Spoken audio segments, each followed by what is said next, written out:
Satchit Sukha Swarupaya Swamine Tapaharini. Good evening, everyone. Welcome to our ongoing class on Patanjali's Yoga Sutras. In a rare occurrence, we have back-to-back classes. We had a class last week, and we have a class today.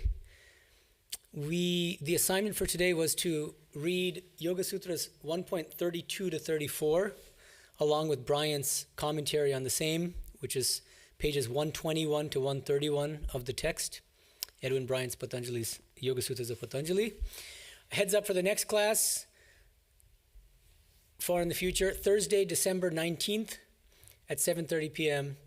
The assignment is to read Yoga Sutras 1.35 to 1.39 and Bryant's commentary, pages 132 to 141. So we're making our way through book one. We'll be finished fairly soon, I think. And the main focus of today's class will be a really interesting but complicated debate between yoga philosophers and Buddhists about the mind, and specifically mental concentration and distraction, and whether it's even possible. And the yogic critique of Buddhism is, on your view, O Buddhists, it's not possible to be distracted or to be concentrated, and we'll see why. But it's going to take some doing. There's a whole kind of dialectic that unfolds.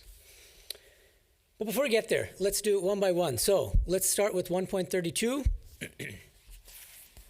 Please repeat after me. Tat pratishedhartham ekatattva abhyasaha. All right, the practice, this is Bryant, page 121. The practice of fixing the mind, he's supplying those words, of fixing the mind, on one object should be performed in order to eliminate these disturbances. Okay. This clearly can only be understood in the context of the preceding sutras.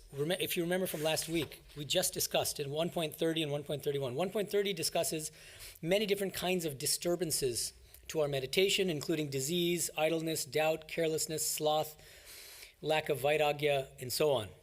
And then 1.31 details some of the secondary disturbances that are connected with the first set.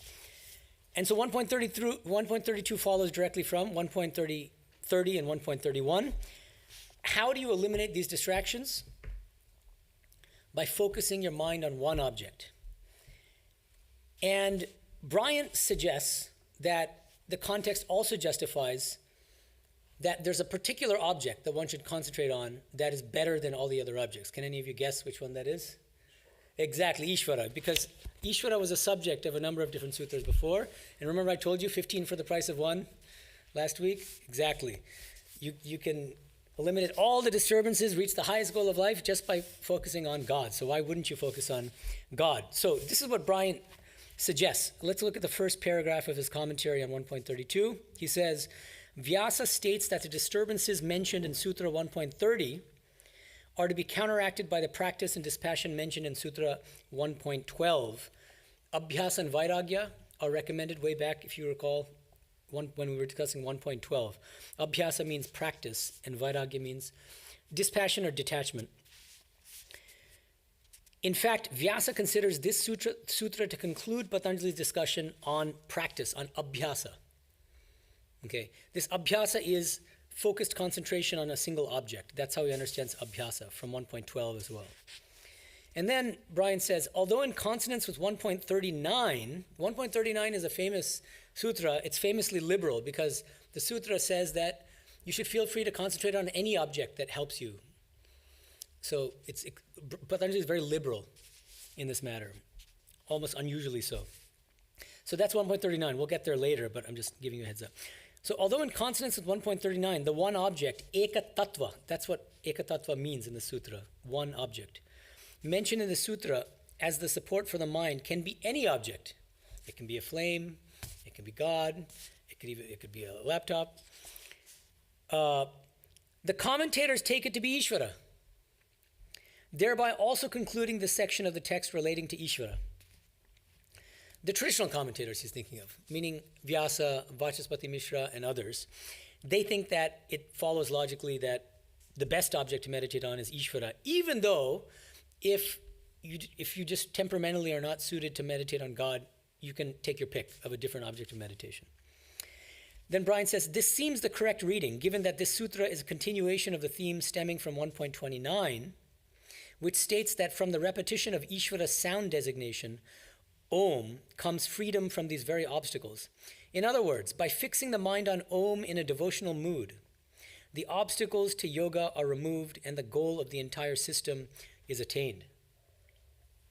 Okay, and just to provide a slight, I was going to say counterpoint, but not exactly.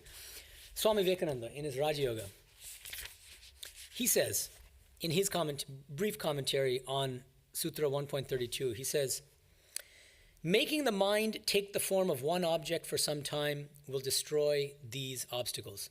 The obstacles referred to in 1.30 and 1.31. This is general advice. In the following aphorisms, it will be expanded and particularized.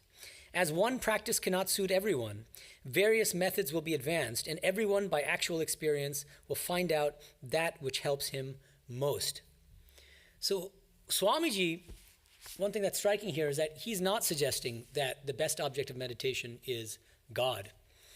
He's saying, take your pick. It's your choice, and it depends on your temperament, your preferences. I think that part of the reason why he's not emphasizing God so much is his historical context. This was late 19th century, and the West, actually. He wrote the book in the West, dictated the book. And at the time, people were starting to get fed up with religious fundamentalism, Christian fundamentalism, and there was a lot of skepticism about the creator God. So in that context, I think Swamiji was really pitching yoga philosophy and Vedanta as an extremely rational philosophy that doesn't require you even to believe in God. So I think that's part of the reason why Swamiji doesn't emphasize God so much as the object of meditation. Of course, he does in the previous sutras, but not in this one. Okay. Now, the rest of Bryant's commentary on this sutra, it spans another, like 7 or 8 pages, concerns a very complicated debate between yoga philosophers and Buddhists on this question of how the mind can be either concentrated or distracted. Okay. We're not going to read the whole commentary, but we'll read relevant parts of it. And what I've attempted to write on the board is an attempt to kind of simplify this back and forth debate between the yoga philosophers and the Buddhists. Now, one thing to keep in mind, this is something Bryant mentions. See, if I'm engaged in a debate with you, okay, let's say Kiran, I'm debating with Kiran. Okay, Nyaya, the Nyaya school of philosophy, they've actually laid out terms of debate. And what's wonderful is the first condition for a proper debate between two opposing parties is I need to repeat your position, Kiran's position, to Kiran, to her satisfaction, and then she needs to repeat to me my position to my satisfaction before the debate even gets off the ground. If human beings throughout the world followed this these Nyaya terms of the debate, it would solve so many problems. Because usually what happens is that in a debate, one party caricatures the other party. They're not faithfully accurately representing what the other person actually believes. Okay, so that is a bit of an issue here. Why? Because we don't have the Buddhists to ask about what they think. Okay, so there are a bunch of yoga philosophers like Vyasa and Vachaspati Mishra and Vijnana Bhikshu who are criticizing a Buddhist understanding of the mind and mental concentration and mental distraction. And then, because they don't have Buddhists in front of them to argue with, what do? They hypothesize about how a Buddhist might respond to their criticism. And then they criticize that. This is actually a kind of a classic mode of debate in Indian philosophy. It's called the Purva Paksha Siddhanta dialogue. You'll find it in Shankara's commentaries, Ramanuja's commentaries.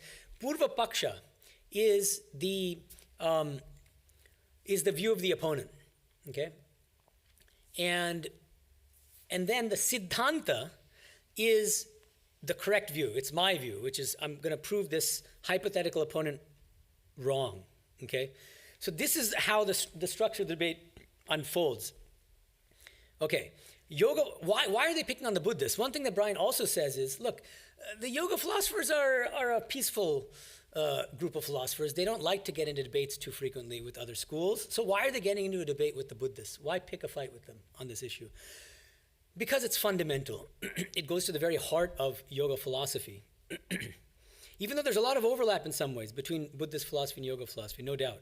But on this issue, they are at loggerheads. Why?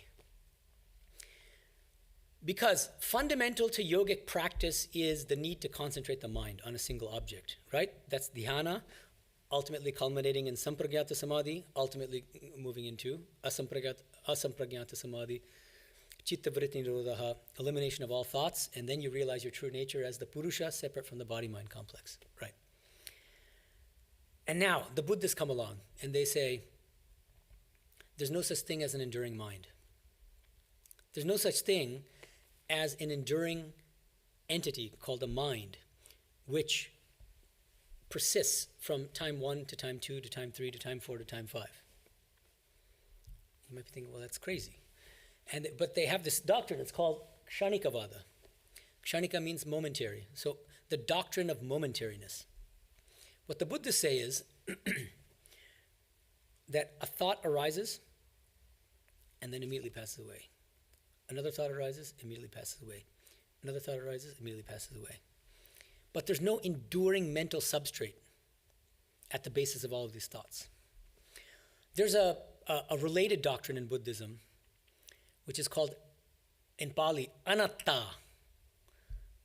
Anatta, and the Sanskrit term is anatma. You can guess what that means. It means the doctrine of no self. Okay? Just as the Buddhists say there's no enduring mind, they also say there's no enduring self. So this directly flouts Vedanta, right? Vedanta says there's an Atman, which is eternal. There's an eternal self.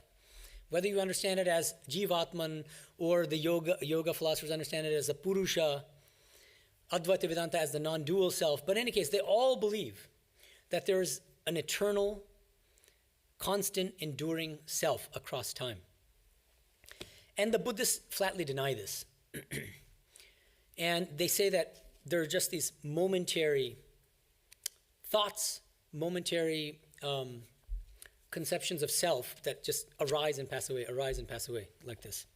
So now, the yogis, the yoga philosophers start by saying, because we believe in an eternal Purusha, and we believe in an enduring mind falls on the side of Prakriti, right? If you remember this, Purusha and Prakriti. Okay. The mind, the antakarana, manas, buddhi, all that falls on the side of Prakriti, but it's enduring, and they're eternal, actually. Okay? They're composed of the 3 gunas. The gunas are changing, but there's still an enduring stability. And they say because of that, we can easily explain how mental distraction occurs and how it's possible to concentrate the mind on a single object. Why? Because there is an underlying substratum called mind, which endures from T1 to T2 to T3 to T4 to T5. And mental distraction looks like this. This O stands for object of meditation or object of focus. O1 at, let's say, time 1. At T2, so I'm thinking of a bird in O1. But next moment, what happens? I'm thinking of a book. That's O2. Next moment, I'm thinking of a board. And then, so the object of meditation keeps changing, right? That's possible because there's an enduring mind to whom these different objects of meditation appear, right? It's the same mind that is thinking of object 1 one moment, object 2 another moment, object 3 another moment, and so on. And then the yogis go on to say, because the Buddhists do not accept an enduring mind or an enduring self, they can't explain how mental concentration and distraction is even possible in the first place. Okay, I suggest that we read Let's look at page 124, top. Bryant says, if each point moment of this process is fully fixed on its object for the instant of its existence, says Vyasa. Okay, so each point moment is like mind, this is mind one, because it's not an enduring mind, but it's just one thought. At that moment, the object is one, O1. Okay, if each point moment of this process is fully fixed on its object for the instant of its existence, says Vyasa, Patanjali's reference to a distracted mind or the practice of concentration by fixing the mind on one object should be meaningless for Buddhists.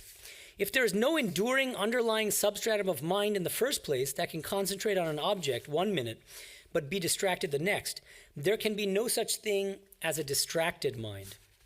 Distraction requires a permanent entity that can waver from one thing to another. In Buddhism, there is no permanent mind, simply individual cognitions that arise and fade away instantaneously, but are fully fixed for their momentary lifespan on their objects.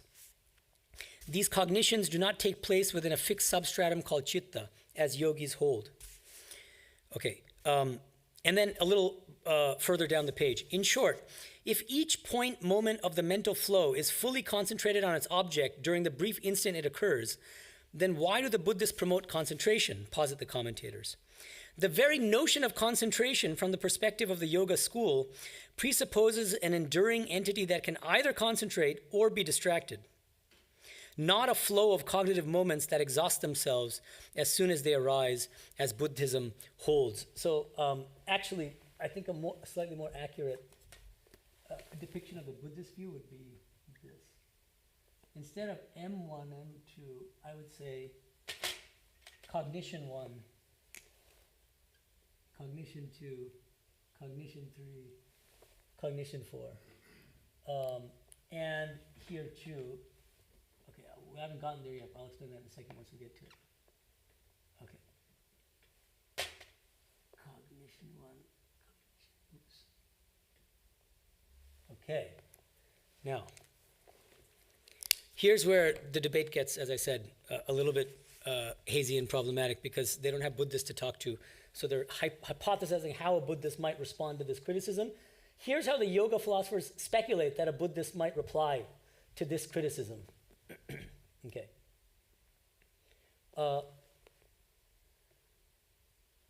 Okay, well, do you guys follow this or should I explain this a little bit? Yeah, okay, that's fine then. Okay, so here's how the Buddhists might respond, according to the yoga philosophers. The Buddhists will say, well, look, yes, we don't accept that there's an enduring mind, but what does concentration look like? When cognition 1 arises, its object is O1, and that won't last, it'll disappear. Next moment, cognition 2 arises, but it has the same object, object 1. And it goes on, so on and so forth. So C3, object 1, C4, object 1, same object the whole time. That's called concentration. And so we don't need to presuppose an enduring mind to explain how concentration is possible. It's the same object the whole time, right? It gets even more complicated now, because now the yogis are not satisfied. And so they respond to this hypothetical Buddhist, and they say, that's not good enough. Why? Let me try to read the part that, let's see here. Okay, this is bottom of page 124, going into 125. The Buddhist, Vyasa supposes, will respond that there is a flow of identical cognitions, each one succeeding the other, and thus the Buddhist concept of concentration should be understood as keeping this mental flow of point moments, sequencing on the same thought, that is, prolonging the flow of momentary cognitions centered on one object. So this is my attempt at diagramming that, because it's O1 across. Distraction, therefore, entails the interrupting of this flow. So how would a Buddhist explain distraction? It would be C1 corresponding to O1, but C2 corresponding to O2, C3 corresponding to O3, C4 corresponding to O4, right? Okay. Vachaspati Mishra and Vijnana Bhikshu step in here. So this is the next phase in the dialectic, the debate. So this is now Vachaspati and Vijnana Bhikshu. If the Buddhist notion of concentration entails keeping the flow of mental moments fixed on the same object, then what is it that connects this flow of momentary cognitive moments together? Since each thought lasts only an instant, it has no past and future. This means that there can be no overlap between thoughts. What then connects each moment of thought to the previous and succeeding moments such that a flow of concentrated thought can occur? Vyasa's thrust is to establish that there must be something that endures, underpins, and connects the individual cognitions and images. Something like the citta animated by the consciousness of the Purusha, as posited by the Yoga school. That is, a non-momentary but permanent mind that can think of one thing or focus on one image 1 minute and then get distracted and think of another thing the next. The momentary slides or stills of a movie require the real to connect them. Only if the mind is a permanent entity that endures from one moment to the next does the notion of a distracted mind, and hence the viability of a practice of concentration to focus it, become meaningful. So the yogic reply is, there's nothing connecting C1 to C2 to C3 to C4. There has to be some underlying substratum in order for one thing to be concentrating on the same object. You can't just have discrete cognitions. There has to be something connecting them. Then, the debate doesn't end here. Because now the yoga philosophers speculate that the Buddhists might say the following. This is 125, next paragraph. A Buddhist response to this, as Shankara notes, and now he's going to a different traditional commentary. This is pseudo-Shankara, remember. Probably not our 8th century Shankaracharya. A Buddhist response to this, as Shankara notes, is that before extinguishing itself, let's say before C1 extinguishes itself, a thought leaves a trace or imprint of itself on its succeeding thought, C2, which does the same for the thought succeeding it, C3, and so on, in a sequence of cause and effect, and thus a flow of thought manifests, like a line of red ants, he says. Okay, so now he's hypothesizing that the Buddhists might reply, well, there is some connection. What's the connection? Right before C1 passes away, it leaves a trace or a samskara. That's the term that we use in Indian philosophy, a latent mental impression on C2, and that encourages C2 to also focus on the same object of meditation, O1. And then C2 leaves a trace on C3, right? So we can do a kind of, where did this go? Oh. So it leaves a trace. Okay, now it gets even more interesting.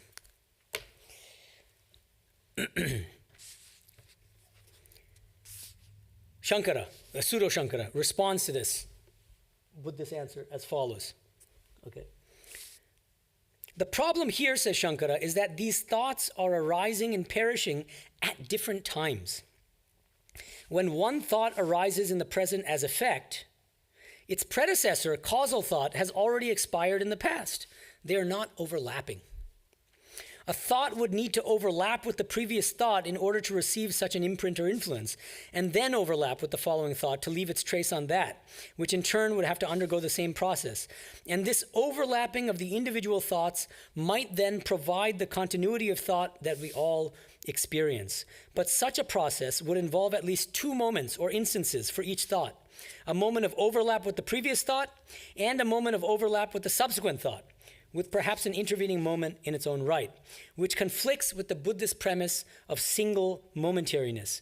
How does a momentary object as cause connect or come into contact with another momentary object as effect, occurring in the next moment?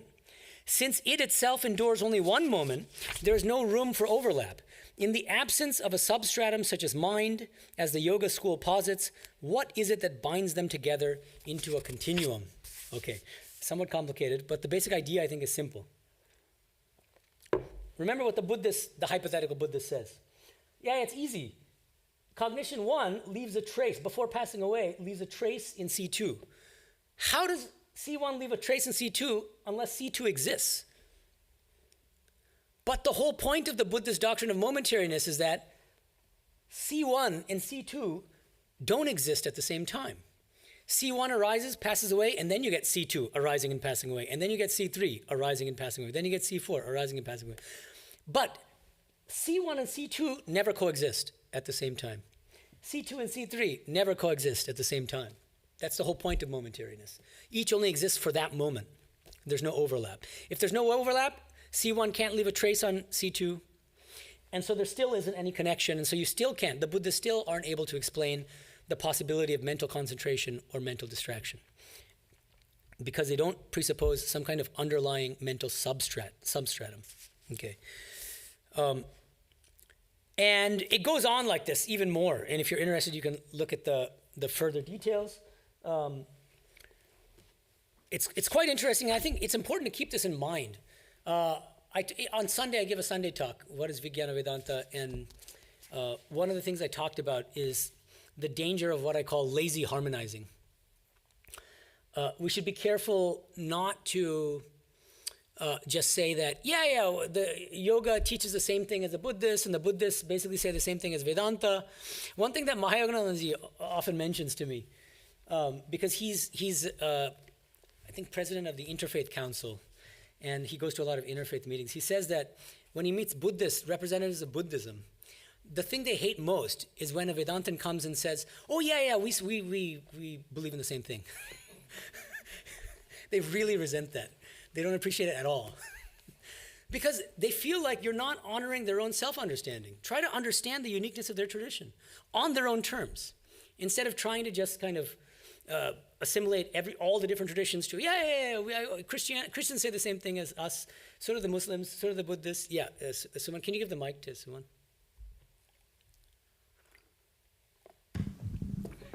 Just to understand the process there. Yes. What if I say the concentration is not letting C1 die, but keeping C1 alive for more than one instant? The Buddhists, you're saying from the Buddhist, from the Buddhist point of view. Because it can't survive, because that flouts the doctrine of momentariness. So there's no such thing as a cognition that endures over time. There are only cognitions that arise and pass away, arise and pass away, arise. Just like our sense of self. We think that we're the same self as we were a day ago or 5 years ago or when we were a baby. False. It's an illusion. Why is that so critical that it has to die away instantaneously? And what is that instant? You'd have to dive into Buddhist philosophy, but they say that that's their metaphysics. They don't believe in anything enduring. Yeah. Now, I don't have a good understanding of this doctrine, right. But don't the Buddhists have a doctrinal answer to this question that is dependent origination? So pratitya samutpada, that's the principle of dependent origination, and it's complicated, but the idea is that everything is causally connected to everything else in some way. But it would take some time to work out how that would be a response to, how do you think that could work? I think specifically one of the things that they address with dependent origination is this sequence of momentary thoughts and how it creates the illusion of a continuous self. Mm-hmm. Yeah, I think they would certainly say that it creates an illusion of a continuous self. And then maybe the Buddhists would build an argument on the basis of this illusion of a self and the illusion of an enduring mind, right? And then say that illusion of an enduring mind is enough to explain mental concentration and distraction. Mic to your mouth, yeah. I think that is done in Buddhist literature with this specific problem that and might that be doctrine. True. And this is the danger, as I said, of debating with imaginary opponents. Because you might be strawmanning them. Do you know what a strawman is? This is a very common term in philosophy. When you're arguing with someone and you misrepresent their view, you turn them into a strawman. That means that's not what they actually are, flesh and blood, right? You're strawmanning, so that's a verb. You're strawmanning. So it could be that the yoga philosophers are strawmanning the Buddhists in this way, and that they could build. That's an interesting idea, though, is that saying that the illusion of a self is enough to explain mental concentration and distraction. This reminds me of a parallel issue in the context of Sri Ramakrishna's views on free will and determinism, because what Sri Ramakrishna says is the illusion of free will is enough to secure moral responsibility for our actions. We don't have to actually have free will, but if we believe we have free will, then we're going to feel morally responsible for our actions. So that's really interesting. Thank you.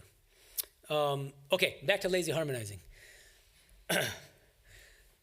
So I think it's important not to be too quick to say that yoga is teaching exactly the same thing as the Buddhists. And so these debates between these schools helps remind us of that, right? That we should try to honor the distinctness and the uniqueness of each of these schools. That doesn't mean that we shouldn't learn from other traditions. We absolutely should. But we should do so in a rigorous way, as rigorous as we can be, right? And so we should understand our own home tradition well and its doctrines. And then what we can do is, when we learn about other traditions, Sri Ramakrishna has this great saying in Bengali, which is impossible to translate because he's punning on a word. He says, Golmal ache, gol ta baad diye, mal ta nao, which means, golmal in Bangla means trouble. And then he punningly breaks the word in two, and the word mal by itself means the essence or the substance. And the word gol by itself means trouble again. Okay, so gol plus mal equals golmal, which means trouble. And he says, there is golmal. Separate the gol from the mal and take only the mal, which is a substance.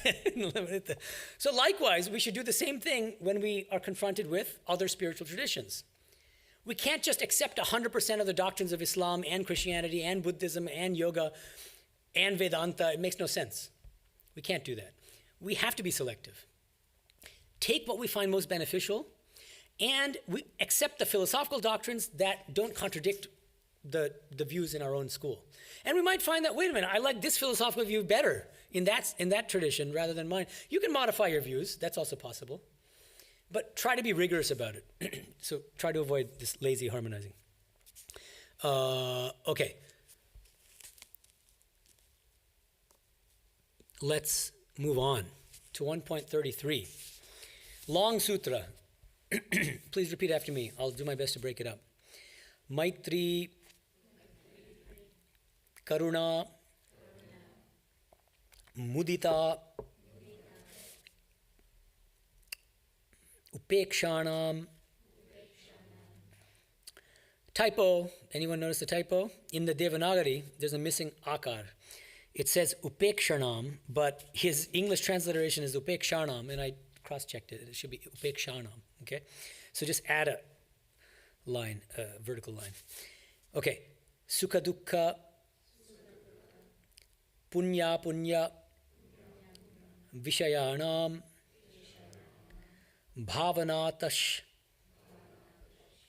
chitta, prasadanam.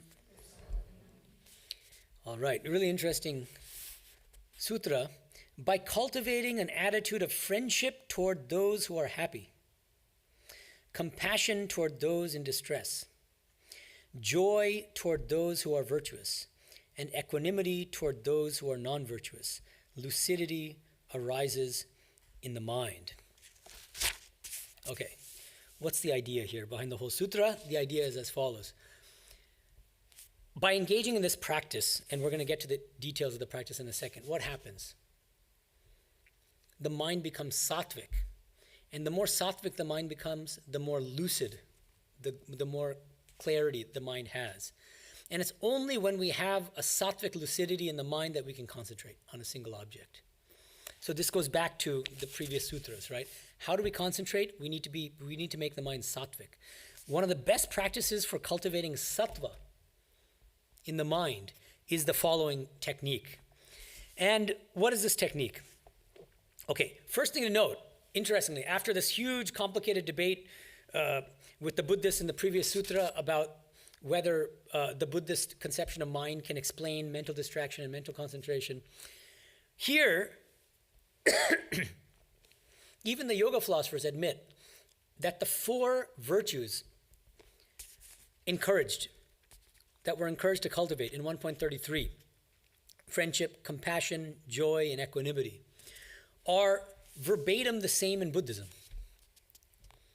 And they're called the Brahma Viharas in Buddhism, which means these are kind of considered to be four of the highest virtues. Exactly the same terms are used, in fact. So there is a lot of overlap. I don't know if you remember, but going back to 1.20, we talked about Shraddha, Virya, Smriti, Prajna. Those five terms, those five practices are also found exactly word for word in Buddhism. So there's a lot of overlap, and yet at a metaphysical level, there are fundamental differences, as we saw in our discussion of the previous sutra. Okay, so that's one thing to keep in mind. Now, let's read the first paragraph on page 129. This is commentary on 1.33. In this sutra, Patanjali outlines a practice essential for enhancing lucidity, the prerequisite for attaining steadiness in the mind. Vyasa pairs the set of attitudes specified by Patanjali in the first part of the sutra sequentially with the conditions listed in the second part. First part is Maitri Karuna Mudito Pekshanam. Second part is Sukha Dukkha Punya Punya Vishayanam. Okay. As a result of cultivating an attitude of friendship with those who find themselves in a situation of happiness, one of compassion toward those in distress, one of joy toward pious souls, and one of equanimity or indifference toward the impious, sattva is generated. Consequently, the mind becomes lucid, clarity being the nature of sattva. Once the mind is clear, one-pointed concentration or steadiness can be achieved. Okay. Now, why is this interesting and why is it so relevant to us now? For different reasons, I think. Number one is social media. Things like Instagram and TikTok. What happens? People post all sorts of pictures of themselves, videos, and usually it's like extremely flattering pictures of themselves on vacation, sipping Mai Tais and looking beautiful and airbrushing, making sure they've airbrushed their pictures so there's not a single flaw. And what usually happens, if you're looking at a friend or a family member or a daughter, you might be very happy for the person. But if it's a rival, what are you going to feel if you see a beautiful picture of this person or their beautiful new car? Envy, right? Jealousy. And social media is kind of aggravating this whole problem because there's a kind of arms race of like posting the best and most beautiful pictures of yourself and your possessions and your family members and your friends. It's like everybody's just on cloud 9 and just living in heaven, and you're on this dumpy earth.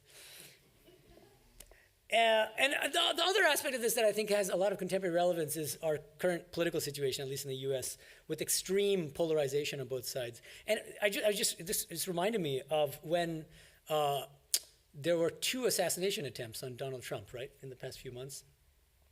And after the first assassination attempt, there's a rock band, Jack Black's, called Tenacious D, right?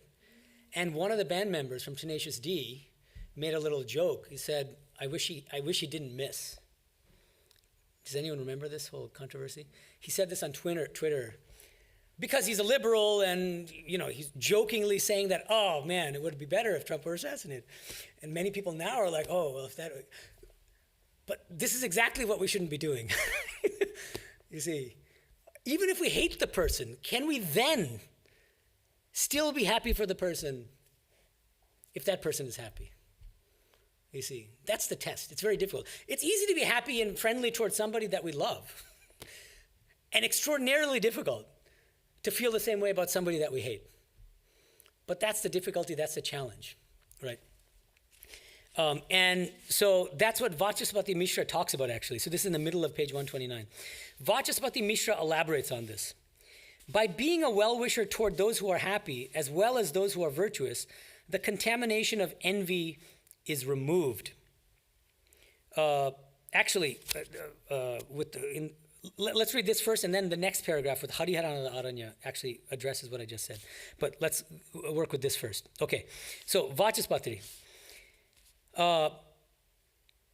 So there are certain vices like envy. Another one is Schadenfreude. Do you know what Schadenfreude means? It's a German term. Exactly. Schaden means pain and Freude means joy. It's a beautiful term, and it's been imported in English because it's so useful. Schadenfreude means you revel in another person's suffering and pain. Okay. And so what Vachaspati Mishra is saying is, here's how they work, right?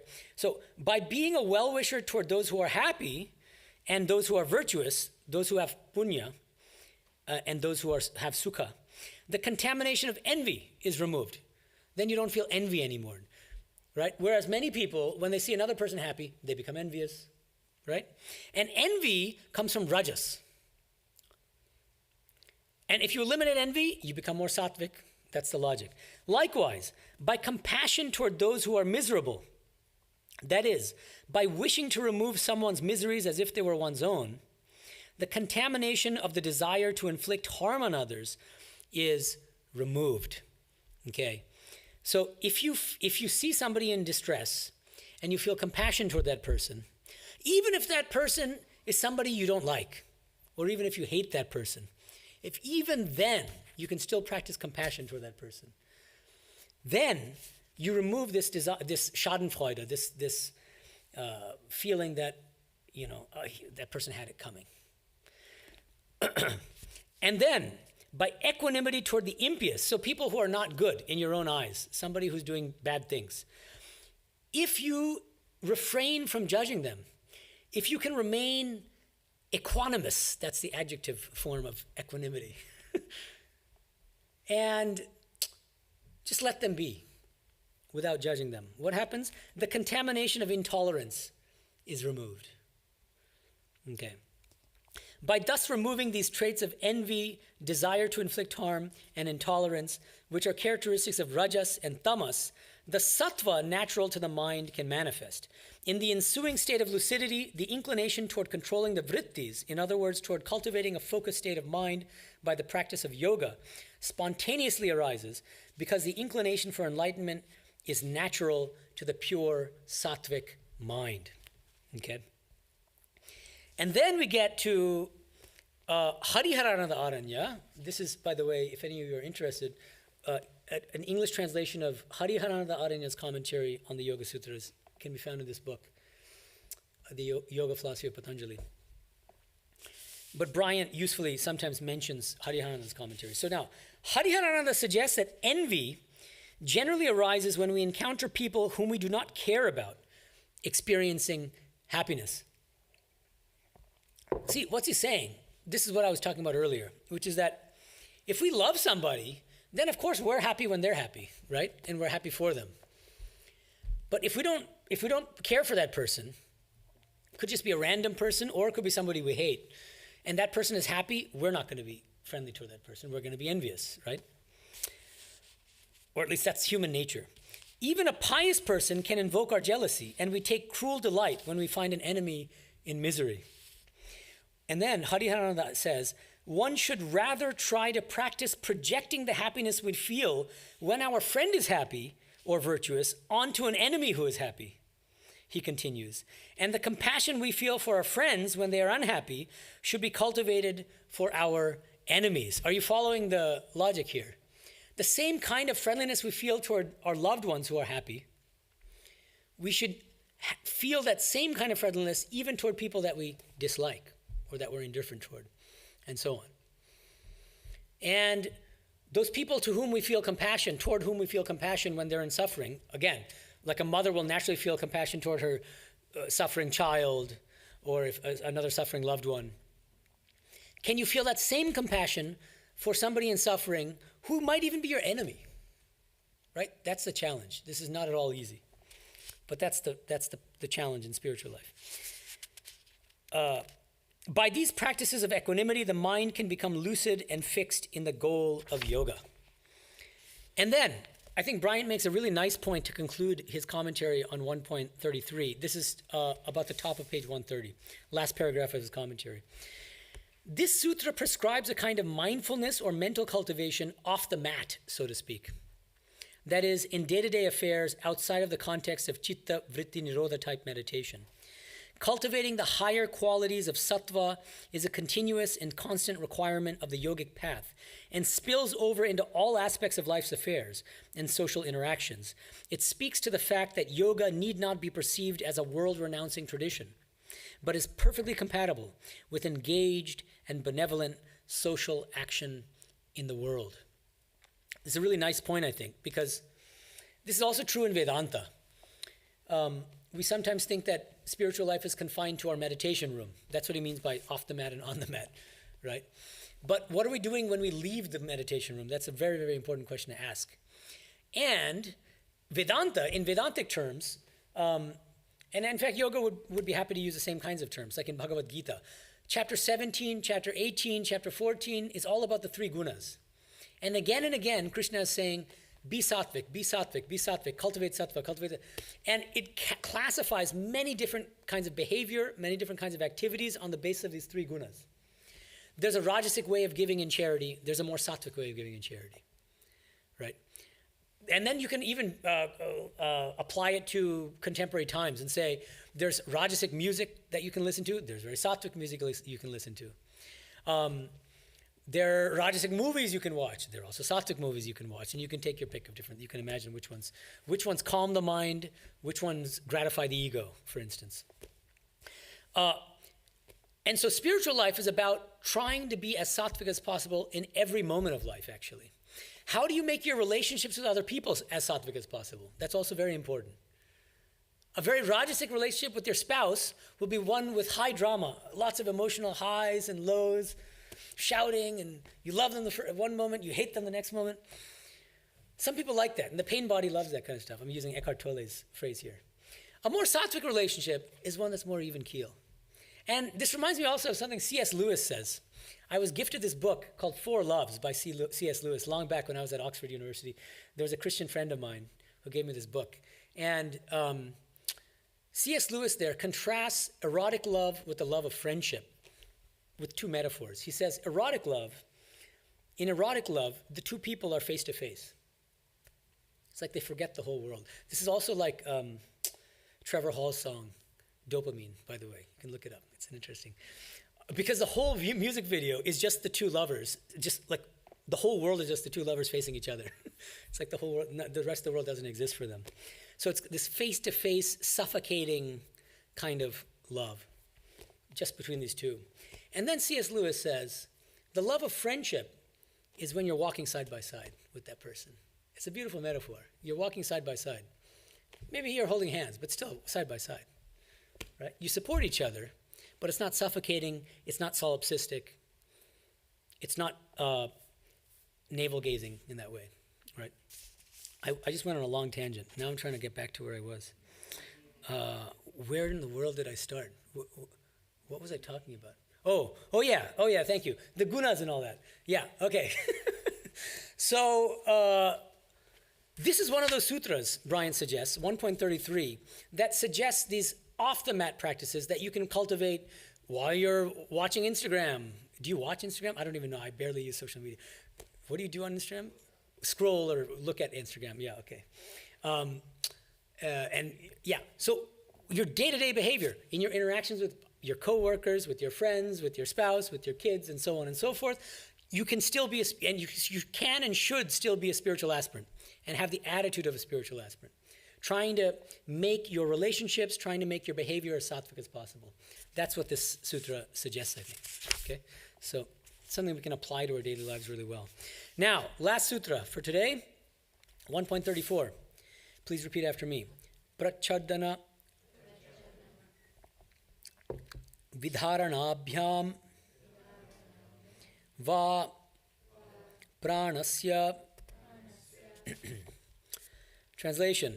Or, and then what's implied is stability of mind is gained by exhaling and retaining the breath, otherwise known as pranayama. Okay. What's the context? The next few sutras are all about how you can gain stability and concentration of mind, and they're throwing out, Patanjali is suggesting different techniques.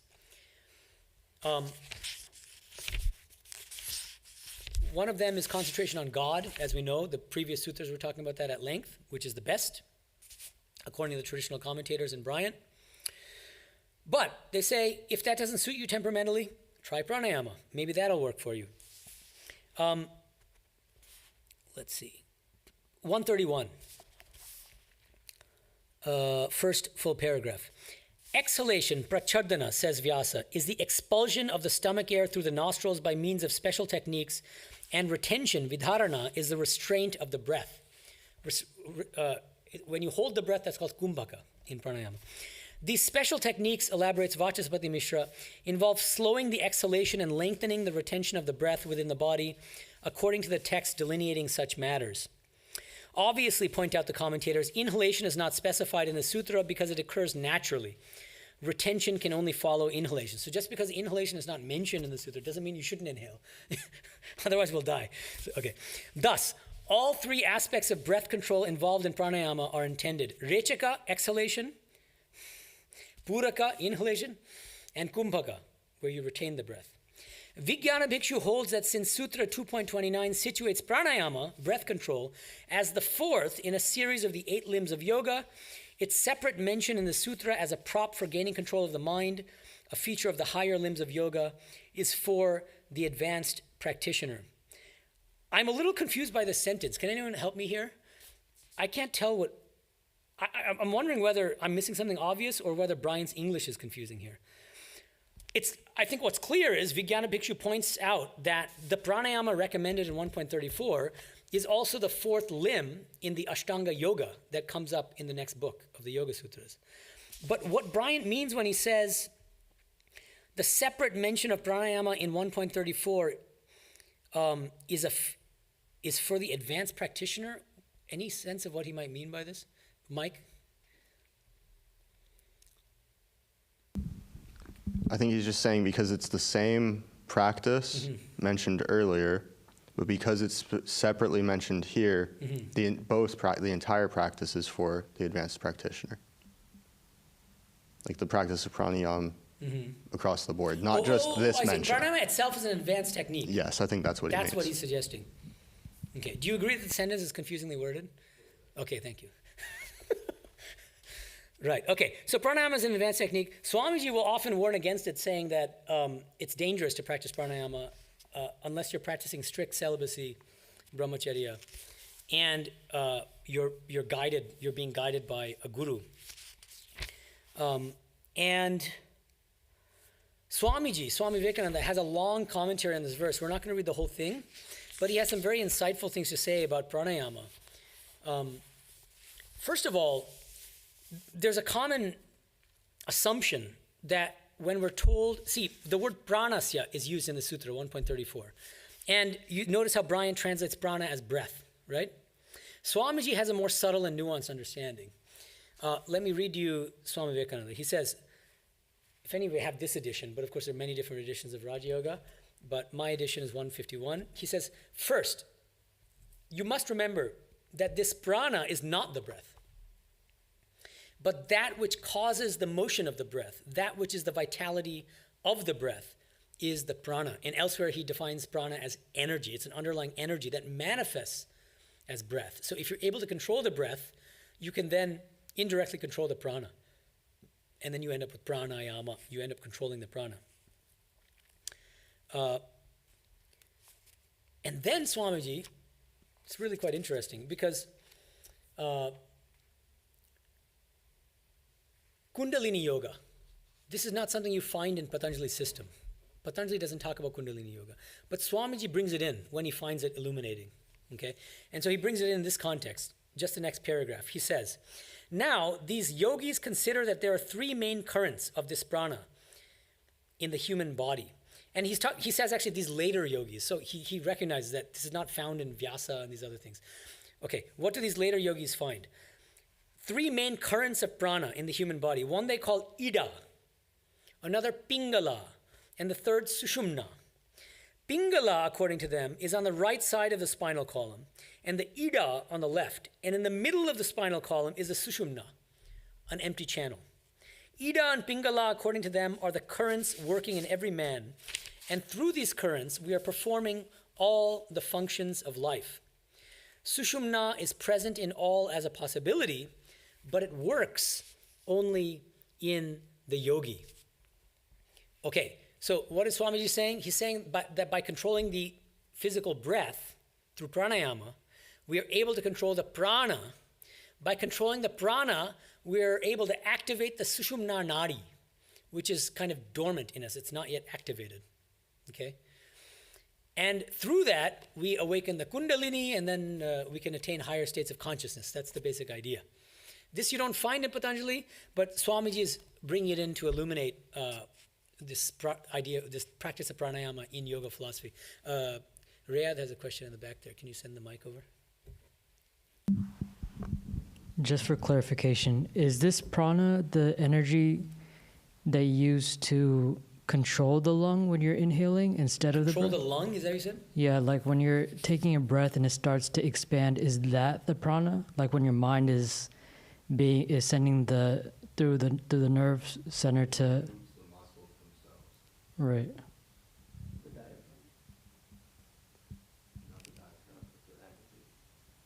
So it's energy as such, which then manifests in different forms, right? As different kinds of energy. To help you, I think Swamiji says, let me read you the beginning of his commentary on this, on 1.34. He says, prana is not exactly breath. It is the name for the energy that is in the universe. Whatever you see in the universe, whatever moves or works or has life, is a manifestation of this prana. The sum total of the energy displayed in the universe is called prana. Does that help? So it's a very, very fundamental form of energy that manifests as different forms of energy that move the muscles and make the organs work and pump the heart and so on and so forth, make the breath function, right? Okay? Okay, now, open to questions. Any questions?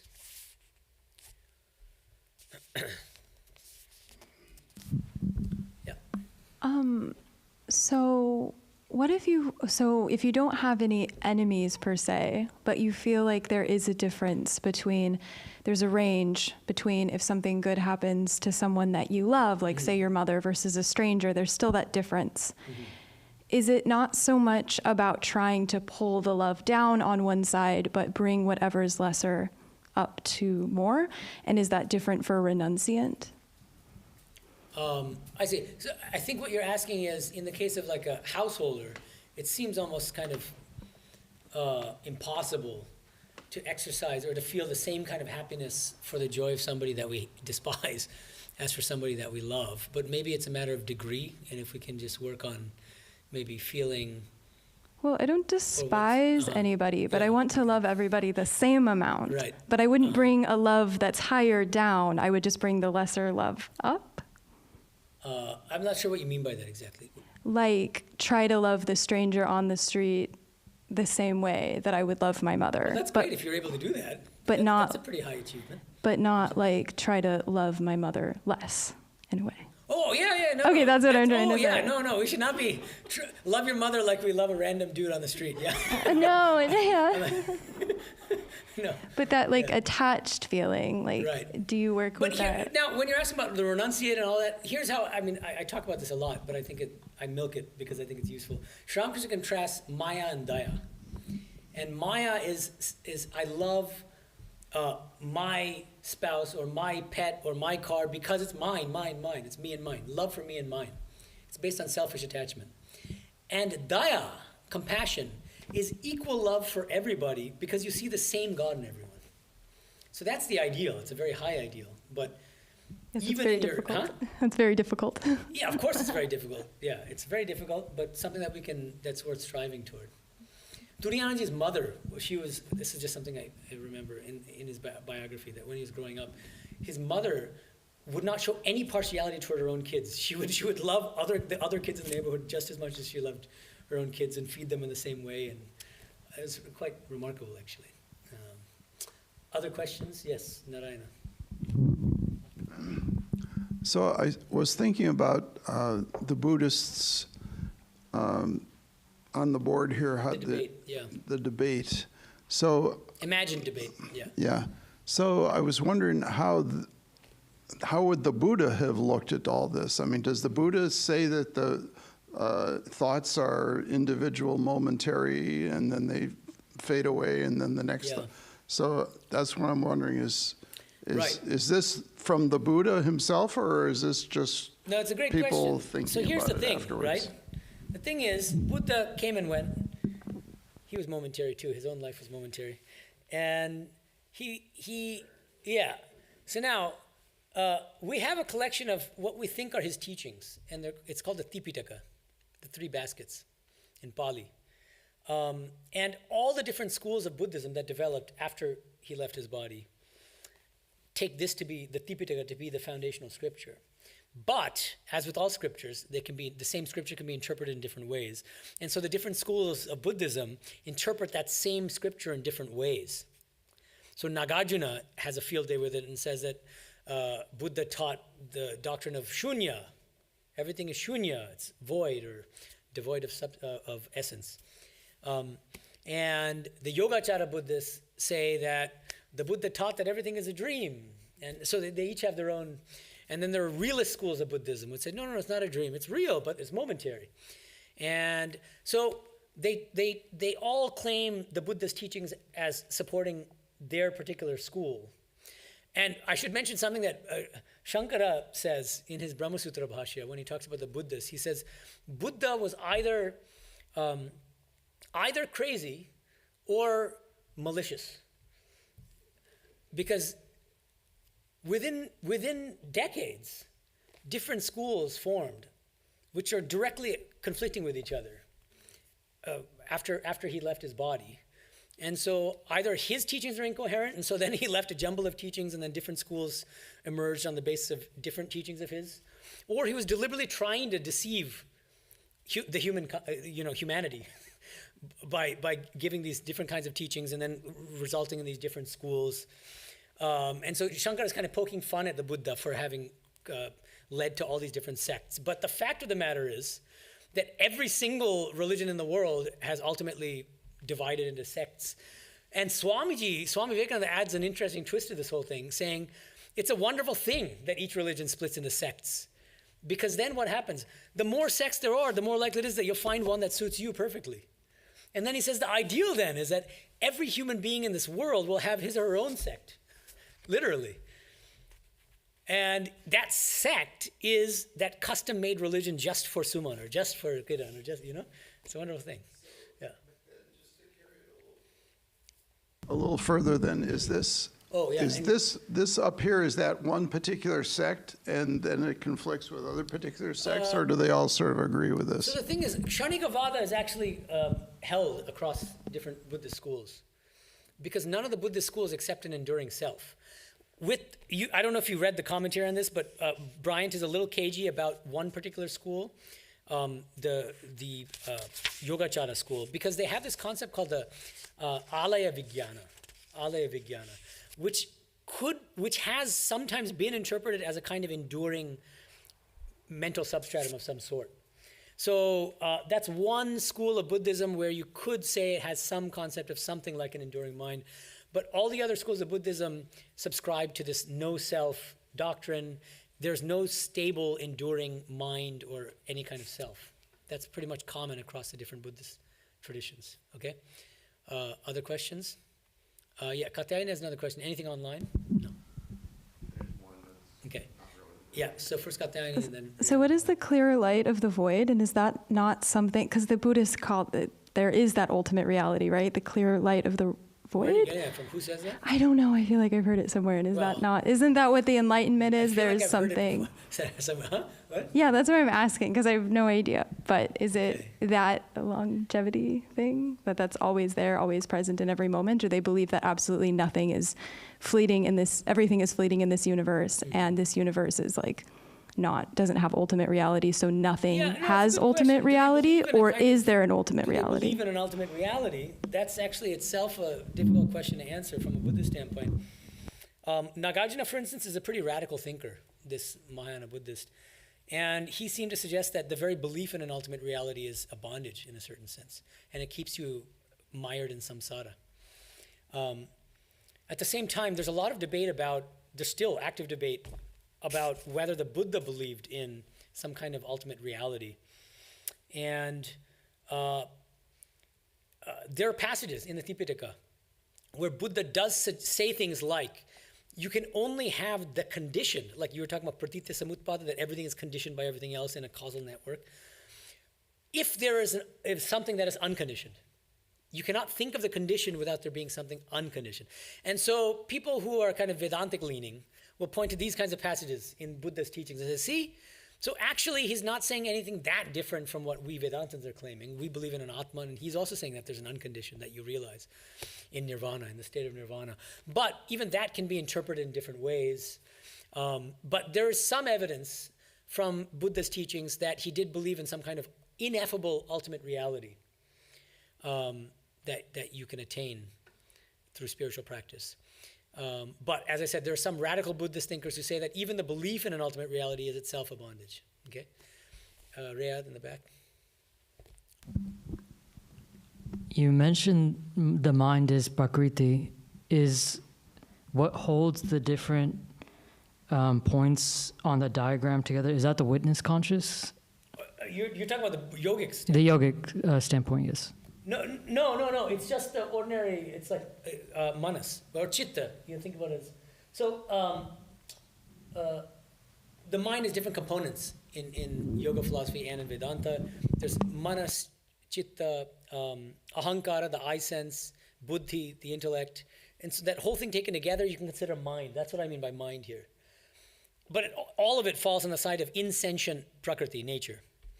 Okay? So it's not the witness consciousness is purusha, which is this transcendental, non-material, eternal soul kind of entity, right? It's not that. It's the mind on the side of prakriti. But that mind itself is not momentary. It's enduring. Even though it's in flux, because the gunas are in flux, but they're still, it endures from time 1 to time 2 to time 3. And another major part of the debate between not just yoga philosophers, but also Vedantic philosophers and Buddhists, on the other hand, is about karma and rebirth. Because Buddhists subscribe to karma and rebirth. They say we have karma, we're reborn. We know that the Dalai Lama, they handpicked him as a baby, right, I believe, thinking that he was a reincarnation of so-and-so Lama in the past and this and that. How in the world is karma and rebirth even possible unless you assume some enduring entity, some enduring self? It's an extremely difficult question to answer. And there have been centuries of debate on this issue. And Buddhists have responses. How convincing you find them is another question. You'd have to go into the weeds of the philosophical debate here. But it's very tricky, because if the self arises and passes away, then who is reaping the karmic fruits that were sown earlier? It's as good as another person, and is that really fair? Is there any justice in that? If S2, right, self 2, is the one who's experiencing the karmic effects of the stupid things done by S1 in a previous birth, right? Then if it's the same self, then you can say, I get it. I get what I deserve because I did those stupid things in the past. If it's not me that did it, why am I being punished for what somebody else did? So it's related, and Brian talks about that as well in the same commentary. These are very tricky issues. Yeah, right. That's true. Yeah. Okay. Other questions? Great. Okay. Thanks, guys. Om Shanti Shanti Shanti Harihi Om Tat Sat Shri Ramakrishna Arpanamastu.